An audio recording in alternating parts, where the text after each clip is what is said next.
Hi, this is Will with Value Match, and we're here to inspire this year. And I want to talk to you about closing. It's one of my favorite topics. And one of the things I think is really amazing in our industry is the fact that when we measure using mystery shops in our industry right now, can you believe that less than 10% of all the salespeople actually ask a customer for the close during a sales presentation? We don't need a bailout of the housing industry. We need a bailout of salespeople. We need to get them out of their own head and start learning how to ask for the close. Now, in my investigation with salespeople, I've learned that there are some key issues that hold salespeople back from closing. Let me just talk about just 3 of them. First of all, no's. You know, I spent many years trying to talk salespeople into trying to overcome the fear of getting a no. It doesn't work. You can't overcome a fear of getting a no. So what you have to do is embrace the no, love the no, want the no. Understand that the no means sales. The faster you get to the no, the faster you get to the yes. We need to talk about the fact that no's are part of the sales process, not something that's personal to us, but something a customer needs to express so they can share their objections, which they've got built in as defense mechanisms for them making rash decisions.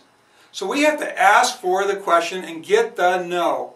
So we have to ask questions that are direct and to the point and that they can say no to. If we say, like, why don't you come over sometime, they can't say no to that. Let me explain the process. They can't say no to that. They've got to be asked questions where they can say no. Second, you need to ask for those no's early in the process. You need to ask for them when you have a chance to discuss and think about them and talk about them. That means you need to ask for the first close in the apartment or the model. I know that sounds strange, but we need to ask them for a check. Let me just share how. Mr. Hathaway, if I'm not reading this wrong, you love this home. Is that right? You love this apartment, right? And he goes, yeah, I do. I love it.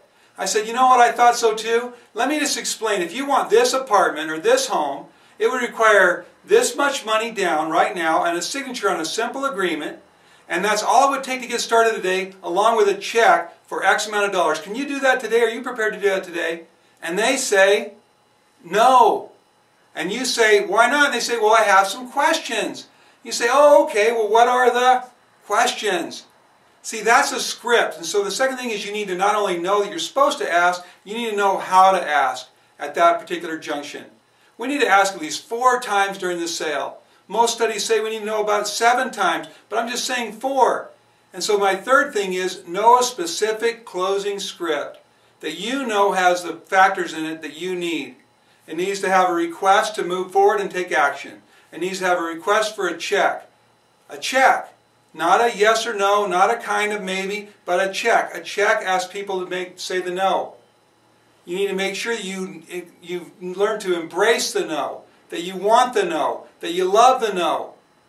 All right? So let's remember those things. Let's ask for the check. Let's ask for the close. And we're on every single sales presentation. And I promise you, you will double your sales overnight. This is Will with Value Match.